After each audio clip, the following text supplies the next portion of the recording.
Brother சொன்ன மாதிரி ரொம்ப நாள் நம்ம ரொம்ப ஆக்சுவலி 1 மாசம் இல்லை 1.5 மாசம் இருக்கு கிடையாது இல்லையா? ரொம்ப ரொம்ப நாள் ஆன மாதிரி தான் எனக்கும் இருக்கு. பல பிரயாணங்கள், பல ஊழியங்கள் நிமித்தமாக வர முடியாத சூழ்நிலை. மறுபடியுமாக நம்ம மீட் பண்றதுக்கு தேவன் கிருபைக்காக கர்த்தருக்கு நன்றி சொல்கிறேன். ஓகே. ஸோ இப்போ நம்ம எங்க இருக்கிறோம் அப்படின்னா, ரோமர் எழுதின நிருபம் 8வது அதிகாரம் அதனுடைய 11வது வசனம் வரைக்கும் நம்ம வந்து இது வரைக்கும் படிச்சிருக்கிறோம். ரோமர் எழுதின நிருபம் 8வது அதிகாரத்துக்கு நம்ம வந்துட்டோம். ஆல்மோஸ்ட் மனுஷனுக்கு இருக்கக்கூடிய முக்கியமான ப்ராப்ளத்துக்கான சொல்யூஷன், நம்ம இவ்வளோ நாள் டிஸ்கஸ் பண்ணிக்கிட்டு இருந்த எல்லா ப்ராப்ளத்துக்குமான சொல்யூஷன் ஆவியின்படி நடப்பது. ஆவியின்படி நடப்பது, மாம்சத்தின்படி நடவாமல் ஆவியின்படி நடப்பது. ஸோ இப்போ நம்ம திரும்ப ஃபர்ஸ்ட்லேருந்து நம்ம ரிவைஸ் பண்ணோம் அப்படின்னு சொன்னால் அது எடுத்துக்கும், இன்னும் ஒரு 20 மினிட்ஸ் ஆகிடும். ஸோ அதனால நமக்கு ஆல்ரெடி ரெக்கார்டடாக எல்லாமே இருக்கிறதுனால நம்ம திரும்ப கூட நம்ம போட்டு பார்த்துக்கணும்.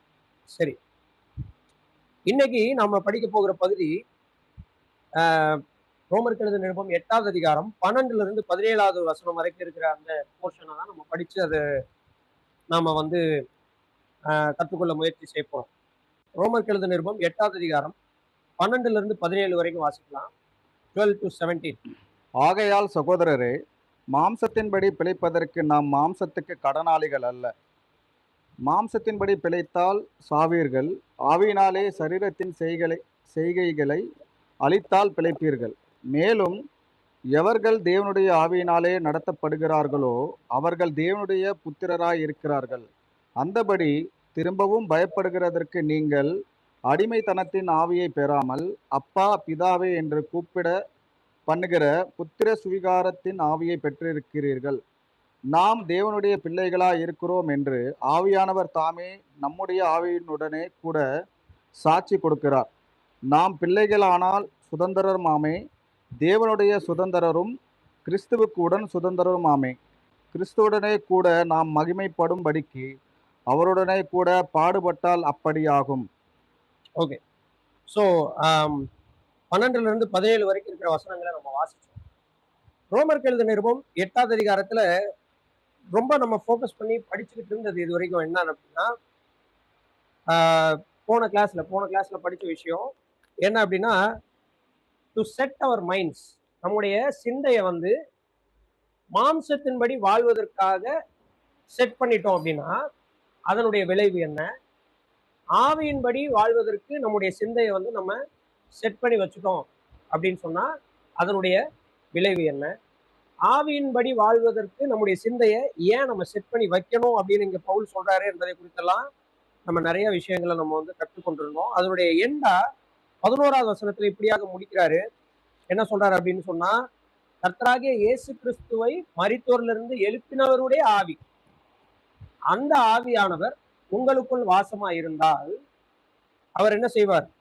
கர்த்தராகிய இயேசு கிறிஸ்துவை மரித்தோரிலிருந்து எழுப்பினவருடைய ஆவி உங்களுக்குள்ளே வாசமா இருக்கும்போது அவர் உங்களுடைய சாவுக்கேதுவான சரீரத்தையும் என்ன செய்வார்? உயிர்ப்பிப்பார். மறுபடியும் உயிர்ப்பிப்பார். சாவுக்கேதுவான சரீரங்களையும் அவர் மறுபடியும் என்ன செய்வார்? உயிர்ப்பிப்பார் என்று சொல்லி 11வது அதிகாரத்தில் 11வது வசனத்துல முடிச்சோம்.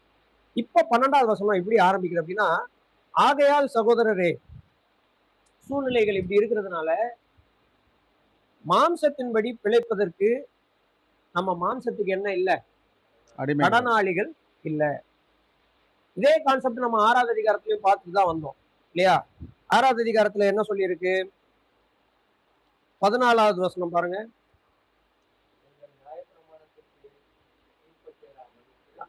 நீங்க கிருபைக்கு கீழ்பட்டிருக்கிறபடினால பாவத்துக்கு உங்க மேல என்ன இல்ல? அதிகாரம் இல்ல. பாவம் வந்து உங்க மேல மேற்கொள்வதற்கு பாவத்துக்கு இனிமேட்டு என்ன இல்ல? லீகலா பாவத்துக்கு வந்து ரைட்ஸ் இல்ல. இதுக்கு மேல வந்து நாம விசுவாசிகளாகிய நாம் பாவம் செய்யறது வந்து நாமளா போயிட்டு பாவத்துக்கிட்ட போயிட்டு நாமளா போய் பாவம் செய்யறது தான். லீகலா பாவத்துக்கு நம்ம அடிமைகளாக இருக்கிறோமா அப்படின்னா இல்ல. அதுல இருந்து விடுதலைப்பட்டாச்சு. பாவம் இனி நம்ம மேல ஆண்டு கொள்ள முடியாது. பாவத்துக்கு நம்ம மேல டொமினியன் இல்ல. இங்க நம்ம பாக்குறோம், 12வது வசனத்துல 8:12 நாம மாம்சத்தின்படி வாழ்றதுக்கு நமக்கு என்ன இல்லை, நம்ம கடனாளிகள் அல்ல. அப்போ இங்க 12ல இருந்து 17 வரைக்கும் பாத்தீங்கன்னா ஒரு 5 முக்கியமான படிநிலைகளை நம்ம பார்க்கணும். 12வது வசனத்துல பாக்குறோம், மாம்சத்தின்படி வாழ்றதுக்கு நமக்கு என்ன இல்லை, நாம கடனாளிகள் அல்ல. அப்போ என்ன சொல்லலாம், ஒரு 5 படிநிலைகளை நம்ம வந்து பார்க்கணும். ஃபர்ஸ்ட்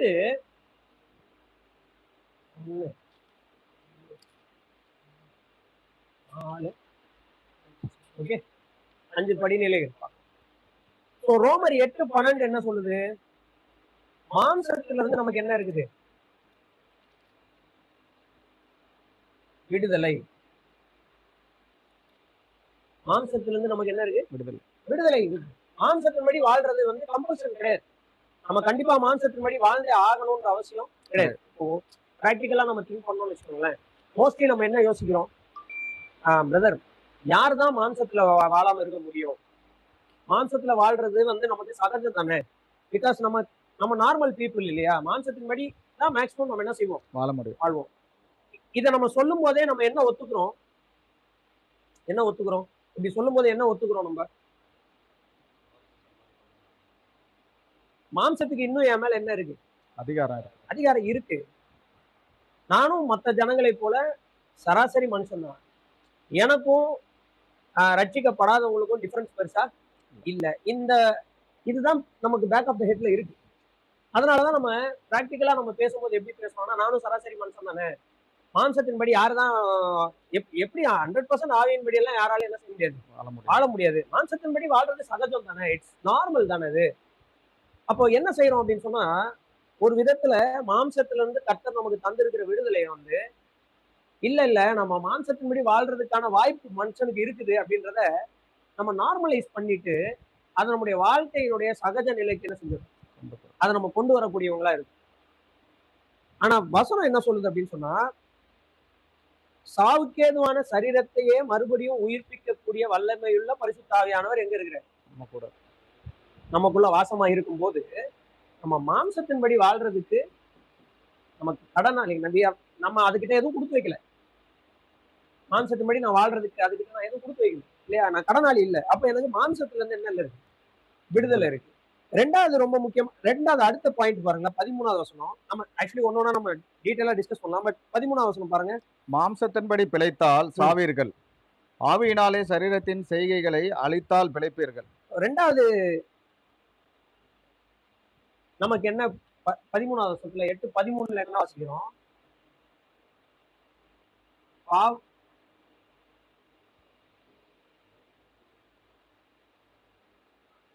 ரெண்டாவது போர்ஷன் வாசிங்க. சரீரத்தின் செய்கைகளை அழித்தால் பிழைப்பீர்கள். சரீரத்தின் செய்கைகளை அழித்தல், இல்லைன்னா மாம்ச கிரியைகளை அழித்தல்.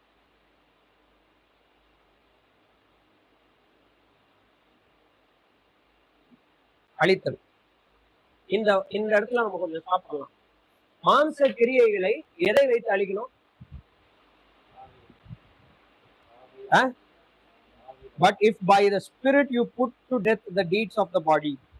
மாம்ச கிரியைகளை நீங்க பரிசுத்த ஆவியினால அழிக்கணும். இங்கிலீஷ் பைபிள்ல கேபிட்டல் எஸ்ல போட்டுருவோம், ரைட்டா? எங்கெங்கெல்லாம் கேபிட்டல் எஸ் வருதோ அது யாரை குறிக்குது, பரிசுத்த ஆவியானவர் குறிக்கும். ஸ்மால் எஸ் வந்து நம்முடைய ஆவியை குறிக்குது, மனுஷ ஆவிகளை குறிக்கும். பரிசுத்த ஆவியானவர் போடும்போது ஆங்கில பைபிள்ல கேபிட்டல் எஸ் போட்டுருக்கோம். இங்க நம்ம பாக்குறோம், but if you by the capital S spirit, அப்ப பரிசுத்த ஆவியானவர், அதை நம்ம 11வது வசனத்துல அந்த பரிசுத்த ஆவியானவர் ரிலேட் பண்ணோம்னா 11வது வசனம் என்ன சொல்லுது, கிறிஸ்துவை மரித்தோரிலிருந்து எழுப்பினவருடைய ஆவி. அப்படின்னா தேவனுடைய ஆவியானவர், ரைட்? எழுப்பினவர் இந்த ஆவியானவர் தான். அப்ப தேவனுடைய ஆவியானவர் கிறிஸ்துவை மரித்தோரிலிருந்து உயிரோடு எழுப்பினார்னா அவர் உங்களுக்குள்ள வாசமா இருந்தா உங்களுடைய மாம்ச சரீரங்களையும் என்ன செய்வார், ரிசரெக்ட் பண்ணுவார். அப்படிப்பட்ட பரிசுத்த ஆவியானவர் யாருக்குள்ள இருக்கிறார், நமக்குள்ள இருக்கும்போது இப்ப அந்த பரிசுத்த ஆவியானவர் அவரை கொண்டு யாரு அழிக்கணும்? 13வது வசனத்துல who has to do the action? நம்ம என்ன நினைக்கிறோம், பரிசுத்த ஆவியானவர் உள்ள வந்துட்டு அவரே எல்லாத்தையும் ஆட்டோமேட்டிக்கா பார்த்து போயிருங்க. நமக்கு வந்து பேசிவா உக்காந்துருவோம். நம்ம வந்து எதுவுமே நாம என்ன செய்ய மாட்டோம், செய்ய மாட்டோம். எதுவுமே நாம செய்ய மாட்டோம்ன்றதுதான் மாம்ச கிரியை. ஏதாவது செய்யணும்ல. மாம்ச கிரியையை ஒழிப்பது யார் கையில இருக்குது? சரி, இதெல்லாம் ஆல்ரெடி அவர் 6வது அதிகாரத்துல சொன்னதுதான். திரும்ப 6வது அதிகாரத்துக்கு வாங்க. ரோமர் எழுதின நிருபம் 6வது அதிகாரத்துல நம்ம ஆல்ரெடி படிச்சுட்டு வந்ததுதான். அங்க என்ன போட்டிருக்கு பாருங்க. 6வது வசனம். நாம் இனி பாவத்துக்கு ஊழியம் செய்யாதபடிக்கு, நாம இனி பாவத்துக்கு ஊழியம் செய்யக்கூடாதுன்றதுக்காக, பாவ சரீரம் ஒளிந்து போகும் பொருட்டாக, சரீரம் ஒளிந்து போகணும்ன்றதுக்காக நம்முடைய பழைய மனுஷன் அவரோட கூட சிலுவையில் அறையப்பட்டிருக்கிறது. அப்ப நம்முடைய கோல் என்னது? பாவ மனுஷன் ஒளிந்து போகணும், பழைய மனுஷன் ஒளிந்து போகணும், அதாவது மாம்ச கிரியைகள் ஒளிந்து போகணும். அதைத்தான் இங்க ரோமர்கள் 8வது அதிகாரத்துல அவர் சொல்றாரு. பரிசுத்த ஆவியானவரை கொண்டு நீங்கள் மாம்ச கிரியைகளை என்ன செய்யணும்? அழிக்கணும். இந்த இடத்துல அழிக்கணும் அப்படின்னு சொல்றது வந்து பாத்தீங்க அப்படின்னு சொன்னா, அந்த இடத்துல சொல்லப்பட்டிருக்க கிரீக் வேர்டு வந்து பாத்தீங்கன்னா தனாட்டோட்டே. தனாட்டோட்டேனா என்ன அர்த்தம்னா, இட் இஸ் அ கண்டினியூஸ் வார். மாம்ச கிரியைகளை வந்து ஒன்ஸ் ஃபார் ஆல் நம்ம அழிக்க முடியாது. அது எவ்ரிடே நாம அதை செஞ்சுக்கிட்டே இருக்கணும். மாம்ச கிரியைகளை மேற்கொள்வது என்பது ஒரு அனுதின போராட்டமாக இந்த இடத்துல சொல்லப்பட்டிருக்கு. அப்போ நம்ம இந்த இடத்துல நம்ம சிந்திக்க வேண்டிய விஷயம் என்னன்னா, இந்த ரோமர்கள் 8வது அதிகாரம் 13வது வசனத்துல அதுல சொல்லி இருக்கிற அந்த ஆக்ஷனை நம்ம எவ்ரிடே செய்ய வேண்டியவர்களாக இருக்கு. ஆனா நாம செய்யறதா இருந்தாலும் யாரை கொண்டு செய்கிறதுக்கு சொல்லி இருக்கு? ஆவியான. அப்பனா என்ன புரிஞ்சுக்கலாம்னா, மேல சொல்லியிருக்கு பாருங்களேன், 8வது அதிகாரத்துல மேல சொல்லியிருக்கு பாருங்க, பரிசுத்த ஆவியானவரை குறித்து என்ன சொல்லியிருக்கு பாருங்க. 5வது வசனம். அன்றைய மாம்சத்தின்படி நடக்கிறவர்கள் மாம்சத்துக்குரியவைகளை சிந்திக்கிறார்கள். Those who live according to the flesh set their minds on the things of the flesh. ஒரு மனிதன் வந்து மாம்சத்தின்படி ஏன் செயல்படுகிறான் அப்படின்னா, அவனுடைய மைண்ட அவன் மாம்சத்தின்படி செயல்பட வேண்டும் என்று என்ன செய்திருக்கிறான்? பழகிக்கிறான், செட் பண்ணி வைத்திருக்கிறான். அப்படிதான் பைபிள் சொல்லுது. கரெக்டா? ஆமாவா இல்லையா? மாம்சத்தின்படி இப்ப நானே இருக்கிறேன், நான் வந்து மாம்சத்தின்படி நடக்கிறேன் அப்படின்றது எனக்கு தெரியுதுன்னா, நான் என்ன புரிஞ்சுக்கணும்னா, நான் மாம்சத்தின்படி நடக்க வேண்டும் என்று என் மைண்டை நான் என்ன செய்யறேன்? செட் பண்ணிக்கிறேன். கர்த்தருடைய வசனம் போய் சொல்லாது இல்ல, சொல்லாது. அப்போ 2வது போர்ஷன் என்ன சொல்லுது? ஆவியின்படி நடக்கிறவர்கள் ஆவிக்குரியவைகளை சிந்திக்கிறார்கள். இங்கிலீஷ் பைபிள், தமிழ் பைபிள்ல சிந்திக்கிறார்கள் இருக்கும். இங்கிலீஷ் பைபிள்ல பாத்தீங்கன்னா they set their minds. ஆவியின்படி நடக்கிறவங்க அவங்க மைண்ட் என்ன செட் பண்ணி வச்சிருக்காங்க? ஆவியின்படி நடக்கணும்னு செட் பண்ணி வச்சிருக்காங்க. இந்த மைண்ட் செட்டை பத்தி தான் இங்க 13வது வசனம் பேசுறோம். இப்ப ஆவியானவர் நமக்குள் இருக்கிறார். அவர் என்ன சொல்றாரோ அதன்படி நான் நடக்கணும்னு மைண்டை செட் பண்ணி வைக்கிறவன் அந்த ஆவியானவரை கொண்டு தன்னுடைய மாம்ச கிரியைகளை என்ன செய்வான்? அழிக்கணும். எவ்ரிடே டிஸ்ட்ராய் பண்ணக்கூடியவனா இருப்பான், அழிக்கிறவனாக காணப்படுவான். இல்லைன்னா அவன் என்ன நினைச்சிருவான்? அவன் மைண்ட் செட் என்னவா இருக்கும் அப்படின்னா, நான் மாம்ச கிரியைகளை செய்வது என்பது சகஜமானது, அது நேச்சுரலா நடக்கிற விஷயம், அதுக்கெல்லாம் நீங்க பெருசா என்ன செய்யக்கூடாது? ரியாக்ட் பண்ணாதீங்க. நான் இட்ஸ் கார்னல். நான் இந்த என்னதான் இருந்தாலும் இந்த பழைய சரீரத்துல தானே வாழ்றேன். அப்போ இந்த சரீரம் வந்து என்ன செஞ்சுக்கிட்டு தான் இருக்கும்? என்னை வந்து கண்ட்ரோல் பண்ணிக்கிட்டு தான் இருக்கும். இதெல்லாம் ஒரு பெரிய விஷயம்னு நீங்க என்ன செய்யக்கூடாது? ரொம்ப வசனத்தை கொண்டு வந்து பேசாதீங்க அப்படின்னு சொல்லி அவன் வந்து என்ன செய்வான்னா, தொடர்ந்து மாம்ச கிரியைகளை செய்து கொண்டே இருக்கும். பிகாஸ் அவன் மைண்ட் என்ன செஞ்சுட்டான்? செட் பண்ணிட்டான். அப்படிதான் இங்க 5வது வசனம் சொல்லு, மாம்சத்தின்படி நடக்கிறவர்கள் மாம்சத்துக்குரியவர்களாய் நடக்க வேண்டும் என்று தங்கள் மைண்டை செட் பண்ணி வைத்திருக்கிறார்கள். ஆனால் ஆவியின்படி நடக்கிறவர்கள் ஆவியின்படி நடக்கணும்னு தங்க மைண்ட் என்ன செய்திருக்காங்க? செட் பண்ணி வச்சிருக்காங்க. அப்போ இது வந்து previously we are taking a step decision. நான் ஞானஸ்நானம் 6வது அதிகாரம் தானே போட்டிருக்கு. நம்ம புதிதான ஜீவனம் செய்யும்படியாக நம்ம ஞானஸ்நானம் பண்ணணும். இதுதானே ரோமர்கள் 6வது அதிகாரம் 4வது வசனம். மேலும் பிதாவின் மகிமையினால் கிறிஸ்து மருத்துவரிலிருந்து எழுப்பப்பட்டது போல நாமும் புதிதான ஜீவனம் உள்ளவர்களாய் நடந்து கொள்ளும்படிக்கு இந்த கான்செப்ட் எங்கெங்கெல்லாம் பவுல் டீச் பண்றாரோ அங்க எல்லாமே அவர் எதோட ஒப்பிட்டு பேசிக்கிட்டே இருக்காரு? கிறிஸ்து மரித்தோரிலிருந்து கிறிஸ்துவோட ரிசரக்ஷனோட ஒப்பிட்டு பேசிக்கிட்டே இருக்கு. இயேசு கிறிஸ்துவோட ரிசரக்ஷனை டைரக்டா எதோட ஒப்பிடுறாரு? நம்முடைய புதிதான ஜீவனம்ல அவர் நியூனஸ் ஆஃப் லைஃப்ல வந்து என்ன செய்யறாருன்னா அதை ஒப்பிட்டு பேசுறாரு. இயேசு கிறிஸ்து உயிரோட எழும்பலன்னா நம்ம விசுவாசம் வீணா இருக்கும்னு 1 கொரிந்தியர் 15 இதே பவுல் தான் சொல்லுது.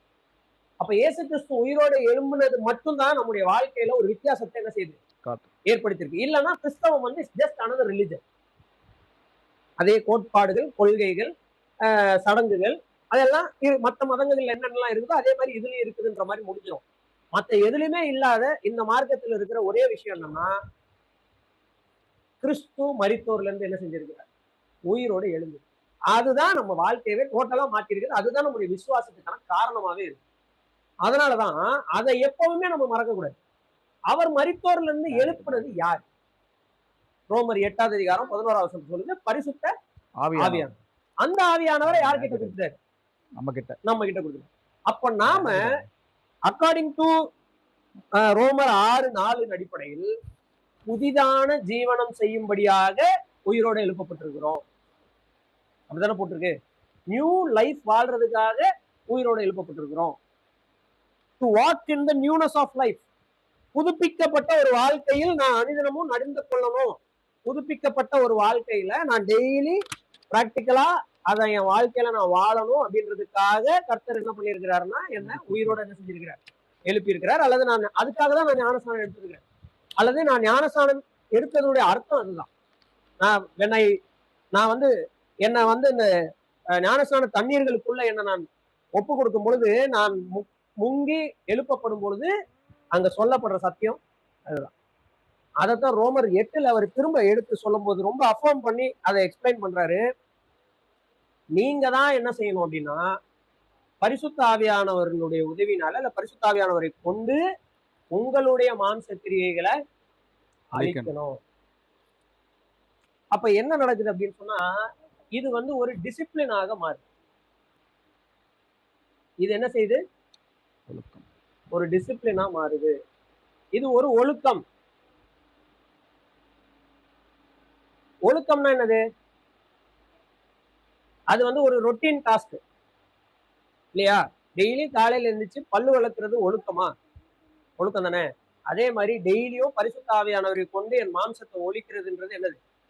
ஒரு டிசிப்ளின். அது வந்து நம்ம பிராக்டிஸ் பண்ணணும். அதுல நம்ம மாஸ்டர் ஆகணும். அதை செய்ய சொல்லி இங்க பவுல் இன்ஸ்ட்ரக்ஷன் நமக்கு கொடுக்குறார். பரிசுத்த ஆவியானவர் அந்த இன்ஸ்ட்ரக்ஷனை நமக்கு தரார். காரணம் என்ன? அப்பவுமே நம்ம மைண்ட்ல வச்சுக்க வேண்டிய விஷயம் என்னன்னா மாம்சத்தின்படி வாழ்றதுக்கு நமக்கு என்ன இல்லை? நாம அதுக்கு அடிமை அல்ல. we are freed from it. மாம்சத்தின்படி நம்ம வாழ வேண்டாம். வாழணும்னு அவசியம் நமக்கு இல்லை. நம்மளை கர்த்தர் அதுல இருந்து என்ன செஞ்சுட்டார்? விடுதலை ஆக்கிட்டார். விடுதலை ஆக்கின பிறகு நான் மாம்சத்தின்படி வாழணும்ன்ற அவசியம் எனக்கு இல்லை. கட்டாயம் எனக்கு இல்லை. மற்றவங்கள மாதிரி நான் இருக்கணும்ன்ற அவசியம் எனக்கு இல்லை. அதுதான் வந்து இதுல இம்பார்ட்டன்டான விஷயம். இப்போ உலகத்திலே நீங்க எடுத்துக்கோங்களேன், இந்த இன்னைக்கு இருக்கக்கூடிய ரெபலியஸ் ஜெனரேஷன் வந்து அந்த என்ன சொல்றது கலக புத்தி நிறைந்த ஜெனரேஷன் இன்னைக்கு இருக்கிறாங்க இல்லையா வேர்ல்ட்ல. அவங்க சொல்றது என்னது? எல்லாரும் மாதிரி நான் வாழணும்னா எப்படி? நான் தனியா நான் பாட்டுக்கு எப்படி செய்யணும் அப்படி வாழணும். ஆனா அப்படி சொல்லிட்டு அவங்க ஆக்சுவலி எதற்படிதான் வாழ்றாங்க? எபேசியர் 2 சொல்லியிருந்தபடி ஆகாயத்து அதிகார பிரபுவாகிய ஆவிக்கேற்றபடிதான் என்ன செய்யறாங்க? நடந்து கொள்ளும். ஆனா இங்க கர்த்தர் என்ன சொல்றாரு? நீ அப்படி நடக்க வேண்டாம். நான் அதுல இருந்து உன்னை என்ன செஞ்சுட்டேன்? விடுதலை ஆகிட்டேன். சோ நாம் விடுதலை ஆக்கப்பட்டிருக்கிறோம். எதில்? மாம்சத்தின்படி வாழ்றதுக்கு நமக்கு அவசியம் இல்லை. அதனால என்ன செய்யணும்னா ஆக்டிவா மாம்ச செய்கைகளை கொல்ல வேண்டும். அதை என்ன செய்யணும்? டிஸ்ட்ராய் பண்ண வேண்டும். எப்பெல்லாம் டிஸ்ட்ராய் பண்ணணும்னா எவ்ரிடே டிஸ்ட்ராய் பண்ணணும். ஏன்னா அந்த மாம்சத்தின் செய்கைகளை அழித்தால் அப்படின்னு அந்த இடத்துல சொல்லப்பட்டிருக்கிற அந்த கிரேக்க வார்த்தை வந்து அதை தான் மீன் பண்ணும். It is present every day you have to to it. Each and every day you have to அந்த வார்ஃபேர்ல நம்ம என்ன செய்யறோம்? இருக்கிறோம். சரி, அடுத்து 14வது வசனத்துக்கு வரலாம். மேலும் எவர்கள் தேவனுடைய ஆவியினாலே நடத்தப்படுகிறார்களோ அவர்கள் தேவனுடைய புத்திரராய் இருக்கிறார்கள். ரைட். அடுத்து என்ன சொல்றாரு பாருங்க, அதே ஃப்ளோ ஆஃப் தாட்ல இருந்து அப்படியே கண்டினியூ பண்ணலாம். ஒருவேளை டெய்லி ஒருத்தன் தன்னுடைய மாம்ச கிரியைகளை அழிக்கிறதுக்காக பரிசுத்தாவியானவரின்படி வாழ்கிறவனா இருந்தான்னா, இல்ல பரிசுத்தாவியானவருடைய வழி நடத்துதல்ல எவ்ரிடே ஒருத்தன் வந்து தன்னுடைய மாம்ச கிரியைகளை அழிக்கிறவனா வாழ்றான்னா, அவன் யாரு? தேவனுடைய பிள்ளை. அவன் யாரு? தேவனுடைய புத்திரராக இருக்கிறார். Son of God. Sons of God இல்லைன்னா children of God. Sons of God. அப்போ ரோமர் 8:14 என்ன சொல்லுதுன்னா,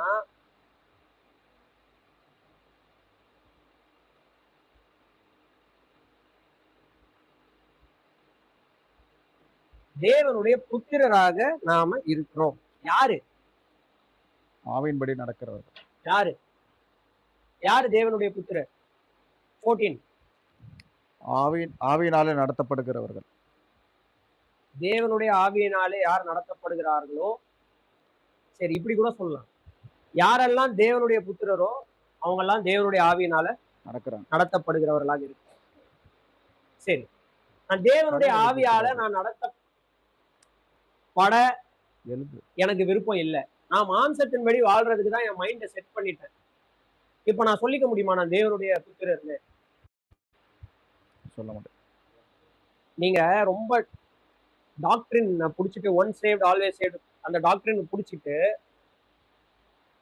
வாழ்க்கை ஃபுல்லா வந்து நான் ரசிக்கப்பட்டாச்சு பரலோகத்துக்கு டிக்கெட் கன்ஃபார்ம் அப்படின்னு சொல்லி ஓரம் வச்சுட்டு டிக்கெட்டை எடுத்து பீரோக்குள்ள வச்சுட்டு வாழ்க்கை ஃபுல்லா நான் தேவனுடைய ஆவியின்படி நான் நடக்கவே மாட்டேன், என் மாம்சத்தின்படி தான் வாழ்வேன் அப்படின்னு சொல்லும்போது நான் யாரால நடத்தப்படுறேன்? யாரால நடத்தப்படுறேன்? நான் என் மாம்ச கிரியைகளினால நடத்தப்படுறேன்னா இல்ல பரிசுத்த ஆவியானவரால நடத்தப்படுறேன்னா? அப்ப நம்ம இதுல சிந்திக்க வேண்டிய அவசியம் இருக்குல்ல. இந்த இடத்துல பைபிள் வந்து உடனே யூ லூஸ் யுவர் சால்வேஷன் அப்படிலாம் சொல்லலைங்க. ஆனா ரட்சிக்கப்பட்டவங்களுடைய ரெஸ்பான்சிபிலிட்டியை பத்தி பேசும். சால்வேஷன் வந்து ரொம்ப ஈஸியா நம்ம என்ன செய்யக்கூடாது, அண்டர் எஸ்டிமேட் பண்ணிடக்கூடாது. அல்லது கிருபையை வந்து நம்ம வந்து எதர்ச்சையாக அசால்ட்னு சொல்லுவாங்க இல்லையா, அற்பமாக எண்ணக்கூடாது. ஏன்னா தேவனுடைய கிருபை நமக்கு என்ன போதிக்குதுன்னு சொல்லி நம்ம தீத்து நிருபத்துல வாசிக்கிறோம். லௌகீக இச்சையை வெறுத்து கபடம் இல்லாம வாழ்ந்து தேவ பக்தி உள்ளவர்களா வாழ்ந்து கர்த்தராகிய இயேசு கிறிஸ்துவின் வருகையை எதிர்பார்த்து கொண்டு இருக்க வேண்டும் என்று கிருபை நமக்கு என்ன செய்யுது, போதிக்குது அப்படின்னு எங்க சொல்லியிருக்கு, தீத்துல எழுதியிருக்கு. அப்ப கிருபையுடைய டீச்சிங் என்னது? நீ என்ன வேணா பண்ணிக்கோ, எப்படி வேணா வாழ்ந்துக்கோ, கர்த்தர்ட்ட வா அப்படின்னு சொல்லி கிருபை டீச் பண்ணல. அது இன்னைக்கு உலகத்துல அப்படி டீச் பண்றாங்க. பைபிள்ல கிருபை வேற ஒரு விஷயத்த என்ன செய்யுது, டீச் பண்ணுது. இங்க அதான் சொல்றேன், ஒரு கன்சிஸ்டன்சி. பவுல் வந்து ஒரு இடத்துல ஒரு விஷயம் சொல்றாருன்னா எல்லா நிருபத்திலையும் அதே தான் சொல்றாரு. எங்கேயுமே அவர் என்ன செய்யல, மாத்தல. எபேசியர்ல சொல்றாரு, வீணான வார்த்தையினால ஒருவனும் உங்களை கொள்ளை கொண்டு போகாதபடிக்கு என்னவாருங்க, எச்சரிக்கையா இருங்கன்றாரு. அதேதான் கொலோசியர்லயும் சொல்றாரு. இப்படிப்பட்ட விஷயங்களினால யாராவது உங்களுடைய பந்தய பொருளை உங்ககிட்ட இருந்து வாங்கிறாதபடிக்கு என்னவாருங்க, எச்சரிக்கையா இருங்கன்ற. சோ பவுல் வந்து அவருடைய ஸ்டாண்ட்ல ரொம்ப கன்சிஸ்டன்டா தான் இருக்கு. நாம தான் போட்டு என்ன செஞ்சுட்டு இருக்கோம், இங்க குழம்பிட்டு இருக்கோம். இங்க நம்ம ரொம்ப தெளிவா பாக்குறோம். இந்த இடத்துல according to this thought flow யாரு தேவனுடைய புத்திரரா இருப்பாங்க? தேவனுடைய ஆவியினால நடத்தப்படுறாங்க. தேவனுடைய ஆவியினால நடத்தப்படுறவங்க 13வது வசனத்தின்படி என்ன செய்வாங்க? சரீரத்தின் செய்கைகளை அழிக்கிறவங்களா இருப்பாங்க. ஏன் அப்படி இருக்கிறாங்க? ஏன்னா அவங்க மைண்ட் செட் பண்ணிட்டாங்க, நான் தேவனுடைய ஆவியின்படி வாழணும். According to Roman chapter 8 verse 5. இப்போ அதனால ரோமர் 8வது அதிகாரம் 12வது வசனத்தின்படி நமக்கு கொடுக்கப்பட்டிருக்கிற விடுதலை வந்து என்ன ஆகுது அப்படின்னா மெய் ஆகுது. We prove that this freedom is 100% true.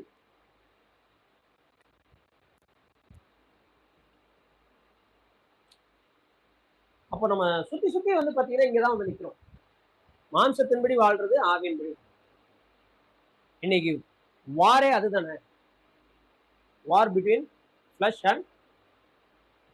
7வது அதிகாரத்துல அதை தானே பார்த்தோம். 7வது அதிகாரத்துல ரோமன் சாப்டர் 7ல அந்த விஷயத்தை ரொம்ப நல்லா டீல் பண்ற. நான் அல்ல, எனக்குள் இருக்கும் பாவமே அப்படி செய்கிறது நான் என்ன விருப்பப்படுறேனோ அதை நான் என்ன செய்யல. நான் விரும்பாத விஷயங்களை தான் நான் என்ன செய்யறேன். அது ஏன் அந்த அந்த பிரச்சனை வருது?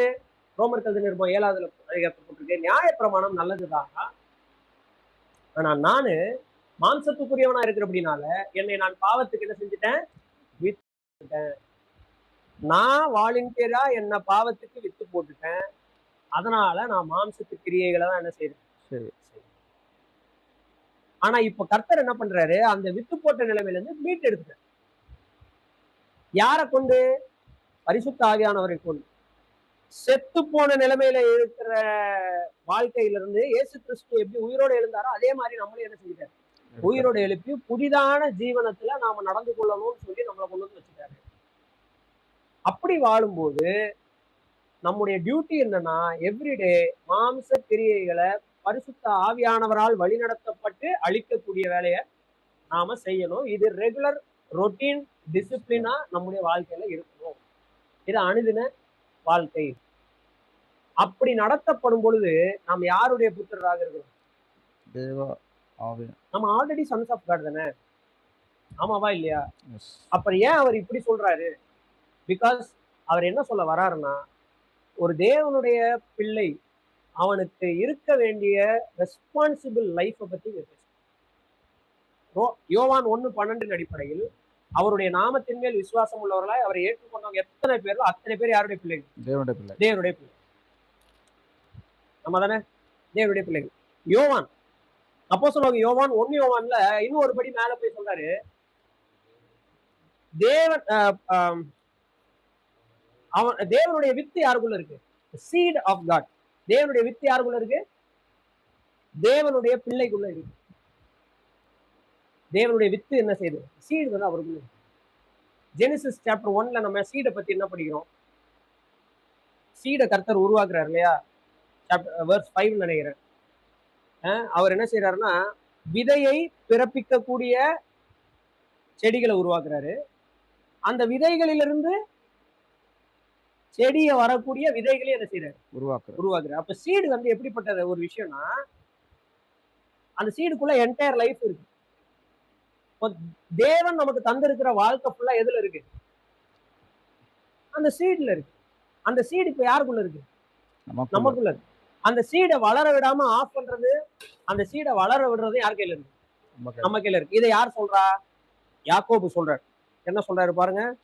யாக்கோபு சொல்றாரு, உங்கள் உள்ளத்தில் நாட்டப்பட்டதா இருக்கிற ஜீவ வசனத்தை நீங்க என்ன செய்யணும்? சாந்தமா ஏற்றுக்கொள்ளணும். யாக்கோபு 1வது அதிகாரம்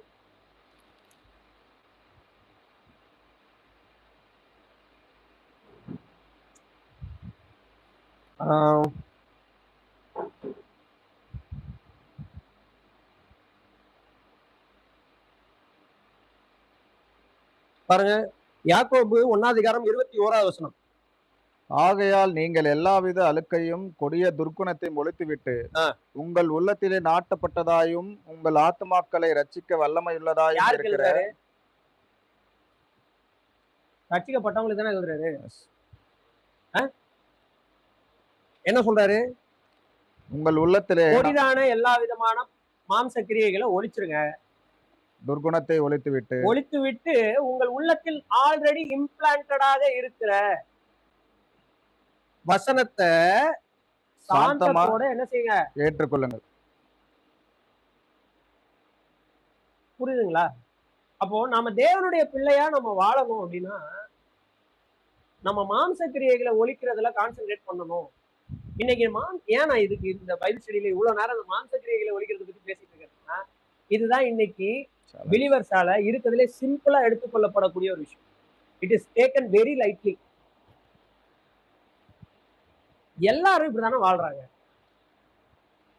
என்று நாம சொல்லிக்கொண்டு மாம்ச கிரியைகளை அழிக்கிற விஷயத்துல நாம உண்மையுள்ளவங்களா இருக்கிறதே இல்லை. மாம்சத்துக்குரிய எல்லா விஷயங்களும் இன்னைக்கு எங்க இருக்குது? சபைக்குள்ள இருக்குது, நமக்குள்ள இருக்குது. நம்ம அதை பாக்குறோம், சுத்தி சுத்தி பாக்குறோம். பார்த்துட்டு என்ன பண்ணிடுறோம்? இப்பதான் பிரதர் அப்படின்ட்டு போயிடும். நம்மளையும் நம்ம அப்படிதான் ட்ரீட் பண்றோம், மற்றவங்களையும் அப்படிதான் ட்ரீட் பண்றோம். ஆனா பைபிள் ரொம்ப தெளிவாக மாம்ச கிரியைகளை ஒழிப்பதை குறித்து பேசுகிறது. ஏன்னா நம்ம தேவனுடைய பிள்ளைகள். தேவனுடைய பிள்ளைகள் are supposed to be led by the spirit of God. தேவனுடைய ஆவியினால வழிநடத்தப்பட வேண்டியவர்கள். தேவனுடைய ஆவியினால வழி நடத்தப்படுறவன் ஒவ்வொரு நாளும் தேவனுடைய ஆவியானவரை கொண்டு மாம்ச கிரியைகளை அழிப்பான். ஏன்னா அவன் மாம்சத்தின்படி வாழ்வதற்கு கடனாளி. இதான் அவர் சொல்ல வர்றாரு. இதுக்கு அடுத்து என்ன சொல்றாரு 15வது வசனத்துல, அந்தபடி திரும்பவும் பயப்படுகிறதற்கு நீங்கள் அடிமைத்தனத்தின் ஆவியை பெறாமல் அப்பா பிதாவை என்று கூப்பிட பண்ணுகிற புத்திர சுவிகாரத்தின் ஆவியை பெற்றிருக்கிறீர்கள். 2 விஷயம் அங்க மென்ஷன் பண்றாரு பாருங்களேன். பயம், சுயாதீனம். ஃபியர் அண்ட் ஃப்ரீடம் ரெண்டுமே அங்க மென்ஷன் பண்றாரு. திரும்பவும் நீ பயப்பட வேண்டாம், திரும்பவும் பயப்பட வேண்டாம். எபிரேயர்ல ஐ திங்க் அந்த வசனம் 2வது அதிகாரத்துல வருது. ஜீவ காலம் எல்லாம் மரண பயத்தின் அடிமைத்தனத்திற்குள்ளான யாவரையும் விடுதலை பண்ணும்படிக்கு பிள்ளைகள் மாம்சத்தையும் ரத்தத்தையும் உடையவராக இருக்கிற அவரும் மாம்சத்தையும் ரத்தத்தையும் உடையவராக வந்தார். எதுக்கு? ஜீவ காலம் எல்லாம் மரண பயத்தின் அடிமைத்தனத்துல வாழ்ந்துட்டு இருந்தவங்களை காப்பாத்திட்டாரா? காப்பாத்துவதற்கு பிறகு அவர் நமக்குள்ள தந்திருக்கிற இந்த ஆவியானவர், அவர் மறுபடியும் நாம் பயப்படுவதற்காக தருகிற ஆவி அல்ல, சுயாதீனமாக அப்பா பிதாவே என்று தேவனை அழைப்பதற்கு நமக்கு தந்திருக்கிறார்.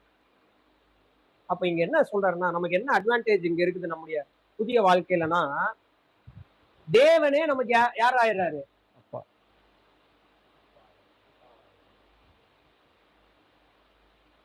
தேவன் நமக்கு யார் ஆயிடுறாரு? அப்பா. தேவனுடைய ஆவியானவர் யாருக்குள்ள இருக்கிறாரு? நமக்குள்ள. இந்த தேவனுடைய ஆவியானவர் என்ன ஹெல்ப் பண்றாரு நமக்கு? ஏன்னா அந்த தேவனுடைய ஆவியானவர் என்ன செஞ்சிருக்கிறாருன்னா, மாம்சத்துல இருந்து நமக்கு என்ன கொடுத்துருக்காரு? ஏன்னா அவர் இயேசு கிறிஸ்துவ மரித்தோர்ல இருந்து என்ன செஞ்சிருக்காரு? உயிரோட எழுப்பு. 12வது வசனம் அப்படித்தான் ஆரம்பிக்குது. ஆகையால் 11வது வசனத்துல என்ன போட்டிருக்கு? உங்கள் சரீரத்தை மறுபடியும் உயிர்ப்பிப்பார். எப்படி? இயேசு கிறிஸ்துவ உயிரோட எழுப்பின ஆவியானவர். 12வது வசனம் எப்படி ஆரம்பிக்குது? ஆகையால், therefore. அப்போ இந்த ஃப்ளோ ஆஃப் தாட்டை நம்ம மிஸ் பண்ணாம வந்தோம் அப்படின்னா நமக்கு என்ன புரியுதுன்னா, தேவனையே நாம அப்பான்னு கூப்பிடுற அளவுக்கு சுயாதீனமும் கிடைச்சிருக்கு. அந்த தேவனுடைய ஆவியானவர் நமக்குள்ள இருக்கிறதுனால அந்த சுயாதீனம் நமக்கு என்ன செஞ்சிருக்கு? கிடைச்சிருக்கு. So we can approach God as a son approaching father. நான் தேவனை அப்ரோச் பண்றது ஒரு குமாரன் பிதாவை அப்ரோச் பண்ணுவது போல என்ன செய்ய முடியும்? அப்ரோச் பண்ண முடியும். அதே நேரத்துல நான் தேவனுடைய பிள்ளையா இருக்கும் போது அதை நான் அப்படி அப்ரோச் பண்ணுவேன்.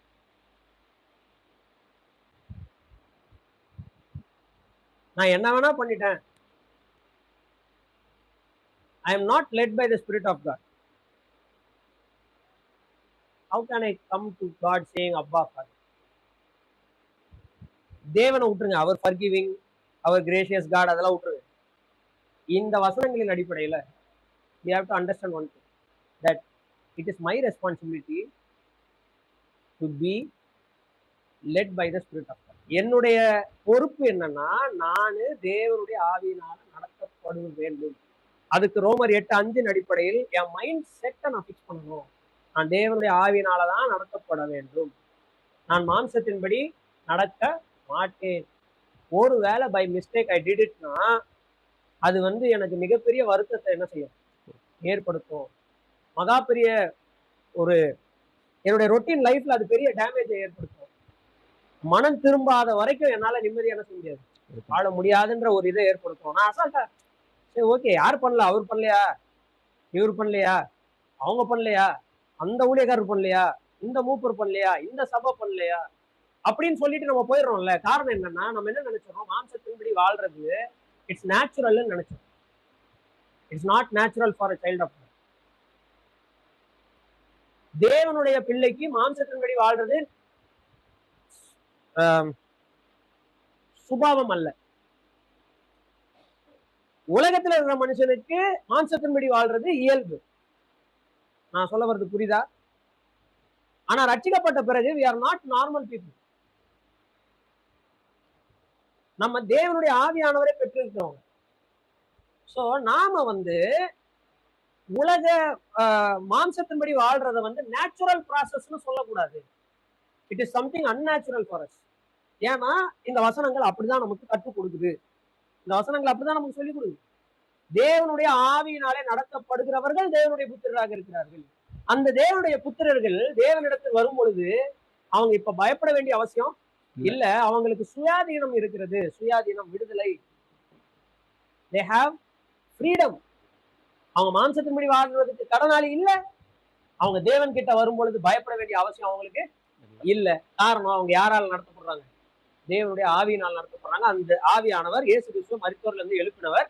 அந்த இயேசு கிறிஸ்து தேவனுடைய குமாரன், நாம் தேவனுடைய குமாரன். அப்படிதான் இந்த ஃப்ளோ ஆஃப் தாட்டே போயிட்டே இருக்கு. இதை அஃபர்ம் பண்றதுக்கு 17வது வசனத்துல 16-17 வாசிக்கலாம். 16-17 வாசிக்கும் போது ஒரு முக்கியமான விஷயத்தை நம்ம கவனிக்கணும்.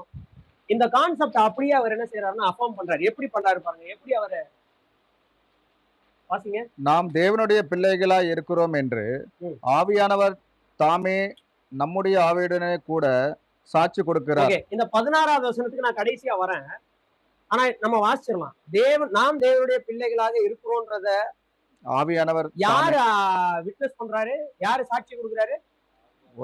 நமக்குள்ள வாழ்கிற தேவனுடைய ஆவியானவர், பரிசுத்த ஆவியானவர் நம்முடைய ஆவியோடு கூட என்ன செய்யறாரு? சாட்சி கொடுக்கிறாரு. அடுத்து நாம் பிள்ளைகளானால் நாம பிள்ளைகளானால் சுதந்திரமாமே. நமக்கு என்ன இருக்கு? சொத்து இருக்கு. சொத்து உரிமை,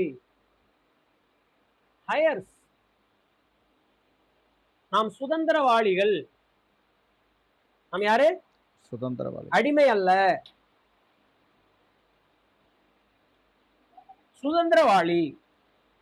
சொத்தில் பங்கு உடையவர்கள், பங்காளிகள். ஆனா 17வது வசனம் முடியும் போது வேற மாதிரி முடியுது. எப்படி முடியுது பாருங்க. அவருடனே கூட பாடுபட்டால் அப்படி ஆகும். எப்படி?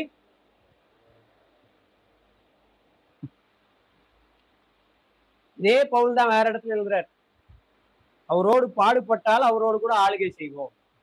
ஆமாவா இல்லையா? அவரோடு கூட பாடுபட்டால் அப்படி ஆகும். சரி, எப்ப பாடுபட முடியும்? யாரோடு கூட? அங்க என்ன போட்டிருக்கு? அவரோடு கூட பாடுபடணும்னா யாரு கூட பாடுபடணும்? அவர் எவர்? கிறிஸ்துவுடன் கூட. பாருங்க, அந்த வசனம் திரும்பி வாசிங்க. 17. சுதந்திரமாமே. தேவனுடைய சுதந்திரரும் கிறிஸ்துவுக்குடன் சுதந்திரருமாமே. கிறிஸ்துவோடு கூட ஜாயிண்ட் ஹயர்ஸ்.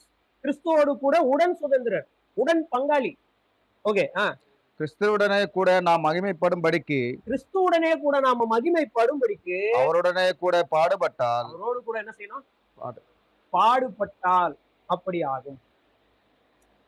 இந்த விஷயத்த சரி, வேற ஒரு இடத்துக்கு போலாம். அப்போஸ்தலர் நடபடிகள்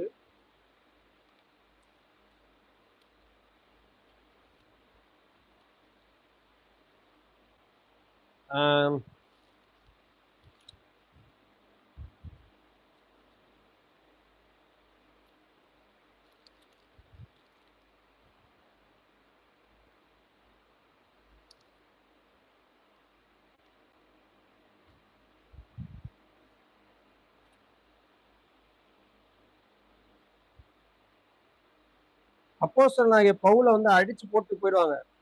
3 நாளைக்கு அப்புறம் ஏஞ்சி வருவாரு. அது எந்த இடத்துல? 14:22. 14ஆ? அதான் அநேக உபத்திரங்கள் வழியாக. கரெக்ட். இங்கதான் அந்த பகுதியை வாசிப்போம். வசனத்தை வாசிங்க.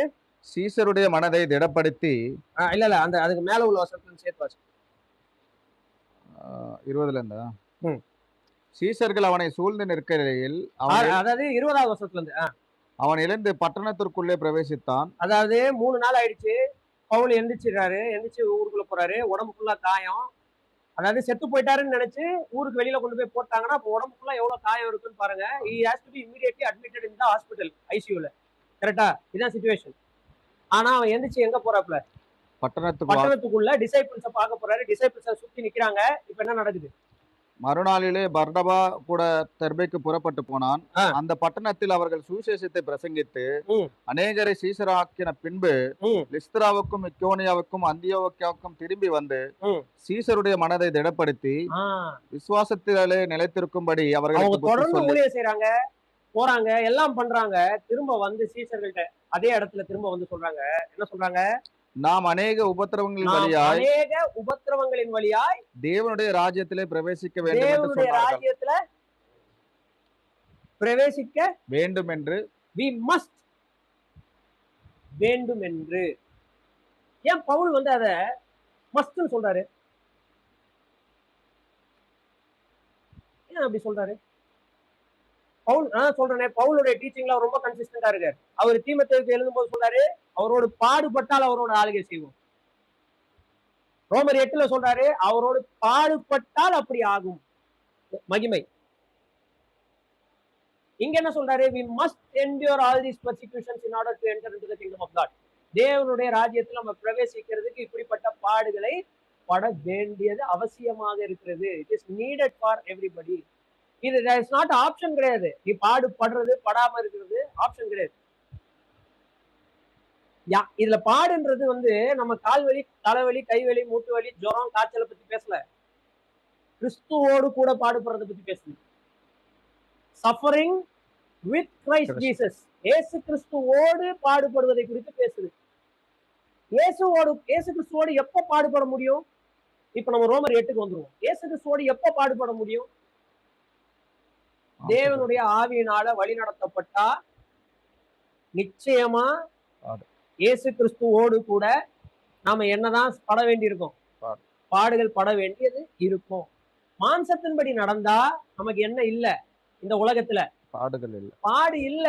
பிகாஸ் பாடு படலாமா வேணாமன்றத நான் சூஸ் பண்ணிக்கலாம். நான் எங்கெல்லாம் வளையணுமோ வளைஞ்சுக்கலாம், எங்கெல்லாம் நேரா நிக்கணும்னு நினைக்கிறனோ அங்க நின்னுக்கலாம். ஆனா தேவனுடைய ஆவியினால வழிநடத்தப்படுகிறவன் அவன் இயேசு கிறிஸ்துக்குள்ள இருந்த அதே ஆவி உடையவனாக இருக்கிறதுனால கிறிஸ்துவோடு கூட அவன் என்ன செய்யக்கூடியவனா இருக்கிறான்? பாடுபடுகிறவனாக இருக்கிறான். கிறிஸ்துவின் நிமித்தம் பாடுபடுகிறவனாக இருக்கிறான், அல்லது for the sake of Christ or for the cause of Christ. கிறிஸ்துவின் நிமித்தம் பாடுபடுவான், அப்படி இல்லைன்னா கிறிஸ்துவுக்காக பாடுபடுவான். அந்த பாடுகளை குறித்து பேசும்போது சொல்றாரு, அவரோடு பாடுபட்டால் அப்படியாகும். நாம சொத்துரிமை பெற்றிருக்கிறோன்றது உண்மையாகும். இப்ப லீகல் ஹயர்ஸ்னா அவரை மட்டும் பாடுபட விட்டு நான் மட்டும் வேடிக்கை பார்த்தா எப்படி நான் லீகல் ஹயர் கிளைம் பண்ண முடியும்? I am also part of the same family இல்லையா? ஆமாவா இல்லையா? அப்ப அவர் பாடுபட்டா நான் என்ன செய்யணும்? அவரோட சேர்ந்து நானும் என்ன செய்யணும்? பாடுபடணும். ஆனா இன்னைக்கு நம்ம வந்து மாம்சத்தின்படி வாழ்றதுல போக்கஸ் பண்றதுனால, அல்லது மாம்சத்தின்படி வாழாம மாம்சத்தின்படி வாழ்றதுக்காக எக்ஸ்கியூஸ் சொல்லக்கூடியவர்களாக நம்ம இருக்கிறதுனால நம்ம தேவனுடைய ஆவியினால வழி நடத்தப்பட வேண்டிய சீரியஸ்னஸ் பத்தி என்ன செய்யறது இல்ல, யோசிக்கிறதும் இல்ல. அதை பத்தி அப்படி நடக்கிறதுக்கான முயற்சியில ஈடுபடுறதும் இல்ல. அதை பத்தி நம்ம போதிக்கிறதும் இல்லை. சபைகள் இன்னைக்கு லீகலிஸ்டிக்கா மாறிடுச்சு. இப்படி செய்யக்கூடாது, ஏன் செய்யக்கூடாது? செய்யக்கூடாது, இப்படி செய்யணும், ஏன் செய்யணும்? இப்படி செய்யணும், அவ்வளவுதான். தேவனுடைய ஆவியினால வழி நடத்தப்படுகிறவர்களா நம்ம மாறுறதை பத்தி நம்ம யோசிக்கணும், அதை பத்தி நம்ம பேசணும், அதை நம்ம டீச் பண்ணணும். சரி, இப்போ 16வது வசனத்துக்கு வருவோம். 16வது வசனம் சொல்லுது, நாம் தேவனுடைய பிள்ளைகளாக இருக்கிறோம் என்று. நாம் தேவனுடைய பிள்ளைகளாக இருக்கிறோம். இது கீ. அதாவது நம்ம தேவனுடைய ஆவியினால வழி நடத்தப்படுவதற்கு பிராக்டிக்கலா எப்படி அது பாசிபிள் அப்படின்றதுக்கு மெத்தட், கீ, ஃபார்முலா, அட்வைஸ் என்ன வேணா வச்சுக்கோங்க. அது 16வது வசனத்துலதான் இருக்கு. படிச்சுட்டு நீங்க பதில் சொல்லுங்க பார்க்கலாம். எப்படி நாம தேவனுடைய ஆவியினால வழிநடத்தப்படுவதை உறுதி பண்ண முடியும்? 16வது வசனம் என்ன சொல்லுது? வாசிங்க. நாம் தேவனுடைய பிள்ளைகளாய் இருக்கிறோம் என்று நாம் தேவனுடைய பிள்ளைகளாக இருக்கிறோம் என்று ஆவியானவர் தாமே பரிசுத்த ஆவியானவர் தாமே நம்முடைய ஆவியுடனே கூட நம்முடைய ஆவியுடனே கூட சாட்சி கொடுக்கிறார். சாட்சி கொடுக்கிறார். இதுலதான் கீ இருக்கு, ஆன்சர் இதுலதான் இருக்கு. ஆவியின்படி வழிநடத்தப்படுவதுதான் எல்லாத்துக்குமான சொல்யூஷன், கரெக்டா? ஆனா ஆவியின்படி வழிநடத்தப்படுவதற்கான மெத்தட் என்னன்றது 16வது வசனத்துல இருக்கு. சொல்லுங்க பார்க்கலாம்.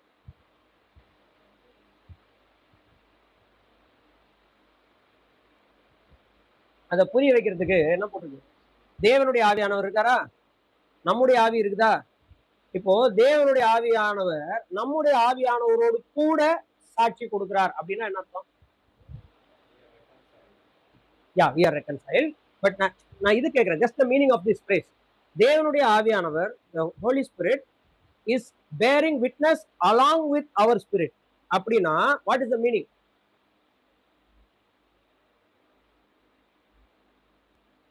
ஓகே, இப்படி சொல்லலாம். ரமேஷ் பிரதர் இருக்கிறாரு, நானும் இருக்கிறேன். நான் ரமேஷ் பிரதரோடு கூட உட்கார்ந்து பைபிள் படிக்கிறேன் அப்படின்னா என்ன அர்த்தம்? அவர் பைபிள் படிக்கிறாரு, நான் அவரோட உட்கார்ந்து பைபிள் படிக்கிறேன். இப்ப அந்த வசனத்துடைய அர்த்தம் என்ன? பார்ட்டேக்கிங் இன் த டிவைன் நேச்சர். வேடிக்கை பார்க்கறது இல்ல. தேவனுடைய ஆவியானவர் நான் தேவனுடைய பிள்ளைன்னு எனக்கு சாட்சி கொடுக்குறாருன்னு பைபிள்ல இல்ல. நான் அஃபர்ம் பண்றேன். என்ன அஃபர்ம் பண்றேன்னா, எஸ் ஐ ஆம் த சைல்ட் ஆஃப் காட்ன்றத நான் சாட்சி கொடுக்குறேன். என்னோடு கூட, என் ஆவியோடு கூட தேவனுடைய ஆவியானவர் அதை அத்தாட்சி, அவர் அதை சீல் பண்றாரு, அதை அவர் அஃபர்ம் பண்றாரு. எஸ் தட் ஐ ஆம் த சைல்ட் ஆஃப் காட். ஆனா அந்த உணர்வு முதல்ல யாருக்கு வேணும்? நான் தேவனுடைய பிள்ளைன்ற உணர்வு யாருக்கு வேணும்? முதல்ல எனக்கு வேணும். I should witness that I ஆம் த சைல்ட் ஆஃப் காட். அந்த வசனம் புரியுதா உங்களுக்கு? அதனாலதான் 2 பேதுரு 1வது அதிகாரத்துல அவர் எழுதும் போது சொல்றாரு, டிவைன் நேச்சர்ல நம்ம பார்ட்டேக் பண்ணணும். அதுக்கு தேவையான எல்லாத்தையும் கர்த்தர் உங்களுக்கு கொடுத்துட்டாருன்னு சொல்றாரு. திவ்ய சுபாவத்துல நீங்க பங்குள்ளவர்கள் ஆகணும். பார்ட்டேக்கிங், பங்குள்ளவர். நாம வாலண்டியரா அதுல பங்கு பெறணும். அதுக்கு தேவையான எல்லாத்தையும் கர்த்தர் என்ன செஞ்சுட்டார்? கொடுத்துட்டார். ரோமர் கழுத நிருபத்துல அததான் அப்போஸ்தலனாகிய பவுல் ரொம்ப சுருக்கமா சொல்றாரு. நம்முடைய ஆவியோடு கூட தேவனுடைய ஆவியானவரும் சாட்சி கொடுக்கிறார், நாம் தேவனுடைய பிள்ளைகள்னு. சரி, அப்ப நாம முதல்ல என்ன செய்யணும்? எப்பப்பெல்லாம் நாம அதை சொல்லி சாட்சி பகிரணும்? எப்பப்பெல்லாம் நாம அதை விட்னஸ் பண்ணிடணும்? மாம்சத்தின் கிரியைகளை அளிக்கும் போது இல்ல, நமக்கு விருப்பமே இல்லாத, அவன் மூஞ்சிய பார்த்தாலே எனக்கு பிடிக்காதுன்ற மாதிரி ஒரு ஆளு வந்து சபைக்கு வந்துட்டான். எனக்கு உள்ளுக்குள்ள எப்படி இருக்கும்? எரிச்சலா இருக்கும், கடுப்பா இருக்கும். அப்ப சொல்லணும், நான் தேவனுடைய பிள்ளை. சொல்லிட்டீங்கன்னு வச்சுக்கோங்க, அந்த கடுப்பு அப்படியே அமைதியா. நான் அப்பதான் என்ன சொல்லுவேன்? நான் யாரு? நான் எவ்வளவு பெரிய ஆளு? நீ எந்த மூஞ்சிய வச்சுக்கிட்டு நீ எங்க வந்திருக்கிற? உன்னை நான் எப்படி பார்க்க முடியும்? எப்படி நீ வந்த? அவ்வளவு விஷயங்க. நான்றதான் ஓடிட்டு இருக்கும். நான் தேவனுடையவன், நான் என்னுடையவன் அல்ல, நான் தேவனுடைய பிள்ளைன்னு அப்போ ஒரு தடவை சொல்லி பாருங்க. பிராக்டிக்கலி இந்த ஒழுக்கம் எப்ப வரும் அப்படின்னா, in all situations affirm your identity that you are the son of. நீ தேவனுடைய பிள்ளை என்பதை, உன்னுடைய அடையாளத்தை ஒருபோதும் இழக்காமல் ஒவ்வொரு டைமும் சொல்லிக்கொண்டே இரு. இது வாழ்நாள் ஒழுக்கமாக மாற்று. நிச்சயமாக உன் வாழ்க்கையில் ஒரு மாற்றம் ஏற்படும். இது பிராக்டிக்கலா என்னுடைய லைஃப்ல நான் அனுபவிச்சு சொல்றேன். நான் எங்க சபையிலையும் டீச் பண்றேன். தயவு செய்து நீங்க என்ன பண்ணுங்கன்னா, ஒவ்வொரு டைமும் உங்க வாழ்க்கையில மாம்ச சிந்தை வரும் பொழுதெல்லாம் யூ சே அலவுட், சத்தமா கூட சொல்லுங்க, I am the child of, நான் தேவனுடைய பிள்ளைன்னு ஒரு வார்த்தை சொல்லி பாருங்க. அது அந்த இடத்தையே மாத்திரும், அந்த சூழ்நிலை மாத்திரும். ஹஸ்பண்ட் ஒய்ஃப் 2 பேர் வீட்டுல இருக்கிறீங்க, புள்ள இருக்கிறான், சரியான சண்டை வருது, எரிச்சல், டென்ஷன் ஆகுது. சரி, ஹஸ்பண்ட் தான் புரிஞ்சுக்காம கத்துறாரு, இல்ல ஒய்ஃப் தான் புரிஞ்சுக்காம கத்துறாங்க. அப்ப 2 பேரும் சொல்லிக்க வேண்டியது என்னது? நான் தேவனுடைய. இது நான் சண்டே ஸ்கூலுக்கு நடத்துற மாதிரி உங்களுக்கு தோணலாம். என்னடா இவ்வளவு பெரிய ரோமர் எழுது நிருபத்துல இவங்க சிம்பிளா இதுதான் இம்பார்ட்டன்ட். இதை நம்ம செய்யறது இல்ல. இதை நம்ம செய்யறது இல்ல. நான் வீட்டுல சண்டை வரும்போது என் மைண்ட்ல நான் எவ்வளவு பெரிய பைபிள் டீச்சர் தெரியுமா, நான் எத்தனை சபையில பிரசங்கம் பண்றேன் தெரியுமா, எனக்கு எவ்வளவு விஷயம் தெரியும் தெரியுமா, ஆஃப்டர் ஆல் நீ யார், நீ வந்திருக்கிற, இதுதான் மாம்சம் இல்லையா? இதுதான மாம்சம். அந்த இடத்துல ஒரே ஒரே வார்த்தை, நான் தேவனுடைய பிள்ளை மட்டும் எனக்குள்ள நான் சொல்லிக்கிட்டேன்னா அந்த எரிச்சல்லாம் அப்படியே என்ன செய்யுது, மறையுது இல்ல, அப்படியே ஆஃப் ஆகுது இல்ல. அது பிராக்டிஸ் பண்ண ட்ரை பண்ணு. அதுதான் உங்களுடைய டெய்லி டிசிப்ளினா மாறும். அது மாறிச்சுன்னா மாம்ச கிரியைகளை டெய்லி ஒழிக்க முடியும். நமக்கு தெரியும் நாம தானே சண்டை போடுறோம். நம்ம எதிரியை அழிக்கும் போது நான் யாரை கொன்னன்றது எனக்கு தெரியணும்ல.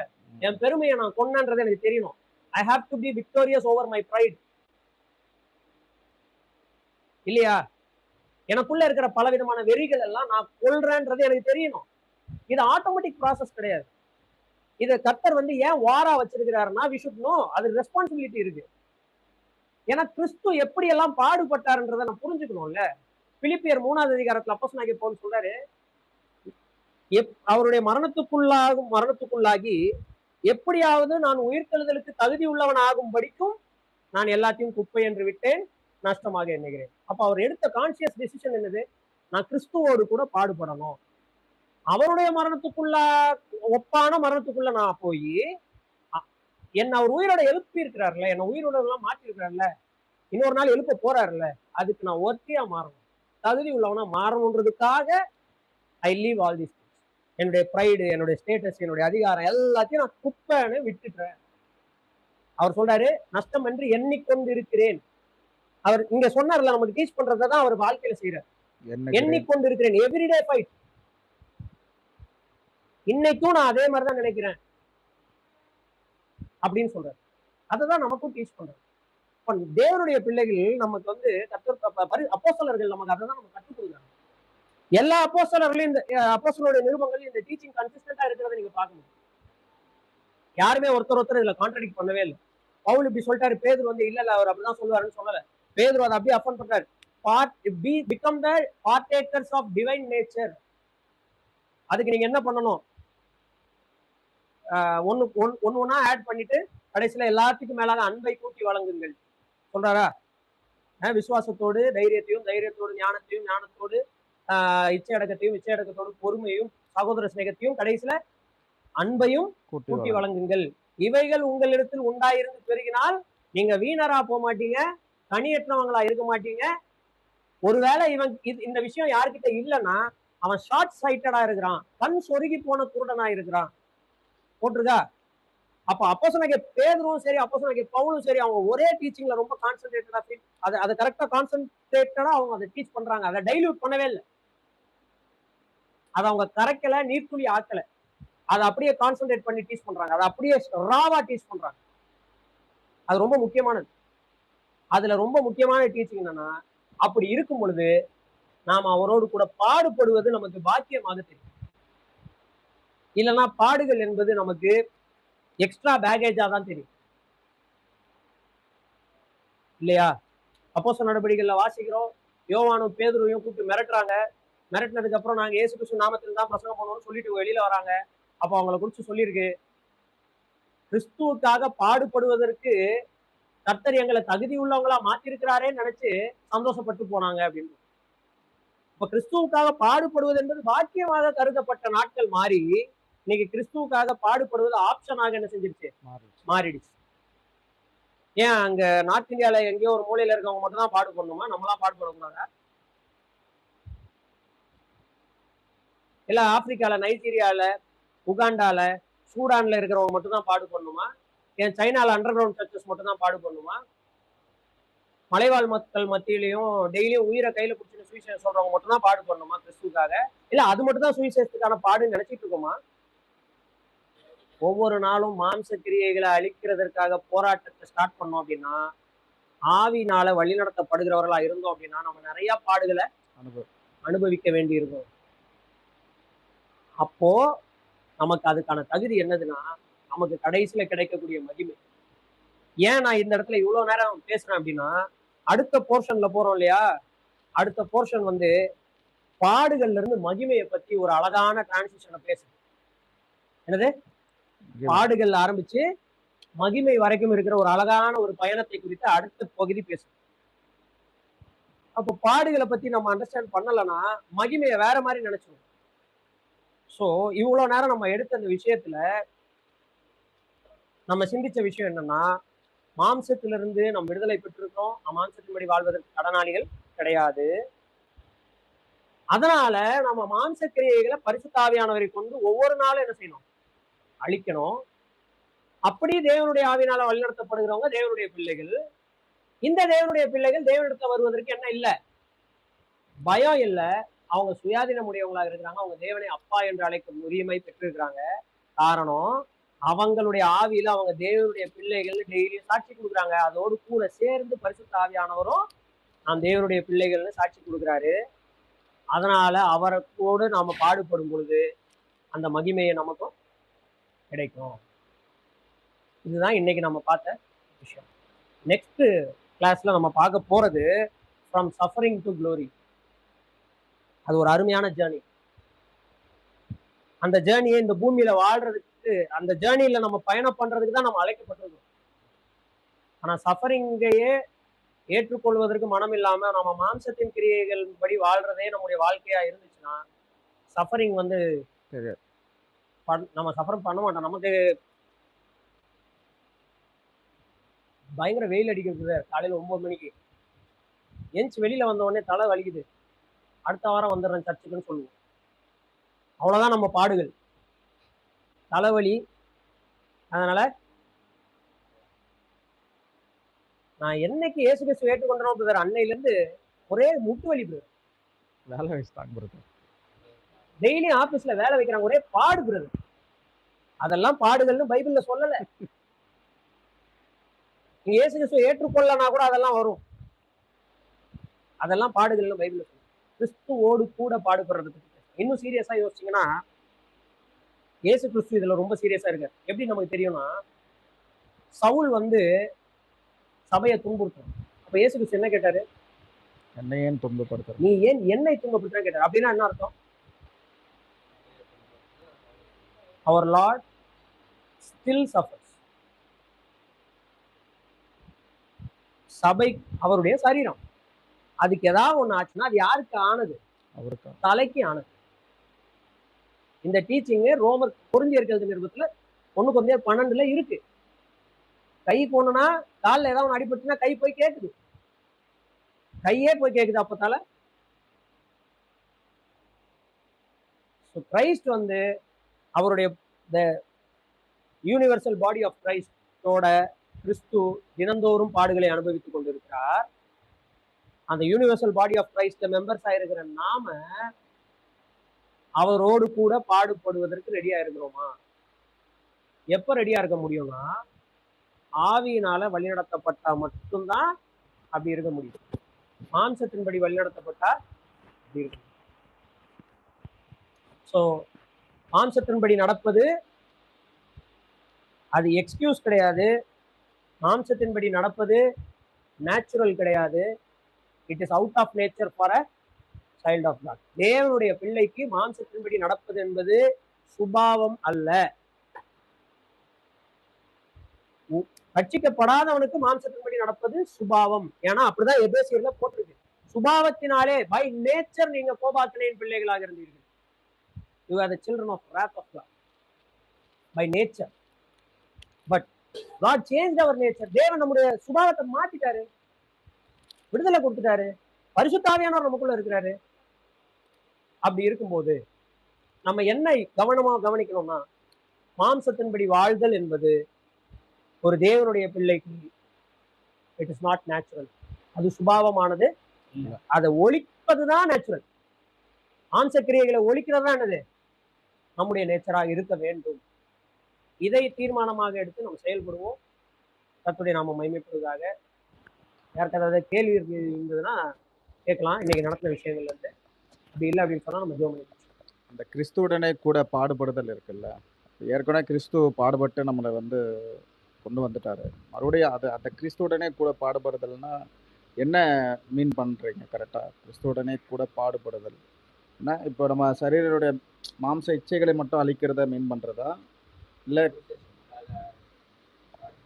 கர்த்தராகிய இயேசு கிறிஸ்து வந்து என்ன செய்யறாருன்னா, மேத்யூ, மார்க், லூக், ஜான் வாசிக்கும் போது சீஷர்களுக்கு எக்ஸ்பிளைன் பண்றாரு ஒரு விஷயம். என்ன சொல்றாருன்னா, என் நிமித்தமாவது, சுவிசேஷத்தின் நிமித்தமாவது, ஒருவன் தன் சிலுவைய சுமக்கலனா அவன் எனக்கு என்னவா இருக்க மாட்டான், சீஷனா மாட்டான். ரெண்டுமே சொல்றாரு, for the gospel sake and for my sake. இன்னொரு இடத்துல பவுல் எக்ஸ்ட்ரா ஒரு வேர்டு யூஸ் பண்றாரு, for the cause of Christ அப்படின்ற வேர்டு யூஸ் பண்றாரு. இது மூணு ரொம்ப இம்பார்ட்டன்ட்.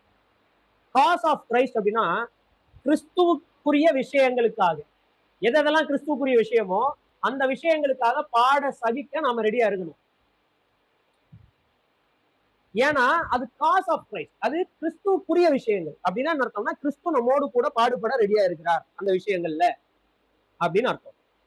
சரி, சுவிசேஷத்தின் நிமித்தமாவது அப்படின்னா இயேசு கிறிஸ்துவுடைய மரணம், அடக்கம், உயிர்த்தெழுதலை சொல்வதன் மூலமாகவோ வாழ்வதன் மூலமாகவோ வரக்கூடிய பாடுபாடு. மூணாவது, என் நிமித்தமாவது, ஃபார் மை சேக் அப்படின்றது, எனக்காக இல்ல, அவருக்காக. அவருக்காக அப்படின்றது எப்போ, நான் அவருக்காக வாழும்போது அதன் விளைவாக எனக்கு வரக்கூடிய எல்லா பாடுகளுமே. சிம்பிள். நான் என்ன சொல்றேன்னா, நீங்க வந்து உடனே போய் ஒரு ஆள் காஸ்பல் சொல்லி செருப்படி வாங்குறத பத்தி நான் சொல்லல. இன்னைக்கு இந்த சபையில இந்த பொறுப்பை நீங்க நடத்தணும். நீங்க போலனா அன்னைக்கு அந்த சபை அந்த பொறுப்பு என்ன செய்யாது, நடக்காது. இது காஸ் ஆஃப் கிரைஸ்டா இல்லையா? ஆனா உங்களுக்கு வந்து இன்னைக்கு ரொம்ப முக்கியமான ஒரு அப்பாயின்மெண்ட் இருக்கு, அது போனா உங்களுக்கு நல்ல லாபம். பட் நீங்க என்ன செய்றீங்க, அது எனக்கு வேண்டான்னு விட்டு வரீங்கன்னா அதுவும் பாடுதானே. வந்தா உங்க ஃபேமிலிக்கு ஒரு நல்ல இன்கம் தானே. ஆனா அது வேண்டான்னு நீங்க விட்டு வரீங்கல்ல. சோ இந்த மூன்று விஷயமே important. For the cause of Christ, for gospel sake and for Christ. கிறிஸ்துவுக்காக, கிறிஸ்துவின் நிமித்தம், சுவிசேஷத்தின் நிமித்தம், கிறிஸ்துவுக்காக. இந்த மூன்று நிலைமைகள்லையும் நாம பாடுபடுவதற்கு அழைக்கப்பட்டிருக்கிறோம். அது எப்ப முடியும்னா, ஏன்னா மாம்ச கிரியைகள் வந்து இதுக்கு அப்படியே ஆப்போசிட்டான ரூட்டுக்கு நம்மளை இழுத்துக்கிட்டே இருக்கும். வேண்டாம், அங்க போனா கஷ்டம், ஏன் நீ இல்லைன்னா மத்தவங்க செய்ய மாட்டாங்களா, ஏன் நீ தான் செய்யணுமா, மத்தவங்க செய்யட்டும். ரெஸ்பான்சிபிலிட்டி எனக்கு தான் இருக்கு, நான் தான் செய்யணும். அந்த ரெஸ்பான்சிபிலிட்டிக்காக எது வந்தாலும் பரவாயில்லன்னு விட்டுரும். அப்படி விட்டவர் தான் கர்த்தராகிய இயேசு இல்லையா? தேவனுக்கு சமமாயிருப்பதை கொள்ளையாடின பொருளாக எண்ணாமல் அடிமையின் ரூபம் எடுத்து மனுஷன். சோ இந்த மூணு விஷயத்த இயேசு கிறிஸ்து சொல்லியிருக்காரு. சுவிசேஷங்கள்ல 2 சொல்லியிருக்காரு. அப்போஸ்தலனாகிய பவுல் தன்னோட நிருபத்துல இதை சொல்லியிருக்காரு. இது மூணுமே ரொம்ப important. For the cause of Christ, for the sake of Christ, for the sake of gospel. இது மூணு ரொம்ப இம்பார்ட்டன்ட். வேற ஏதாவது கொஸ்டின்ஸ் இருக்கா? ஓகேங்களா? அப்ப நம்ம ஜெபிக்க முடியும்.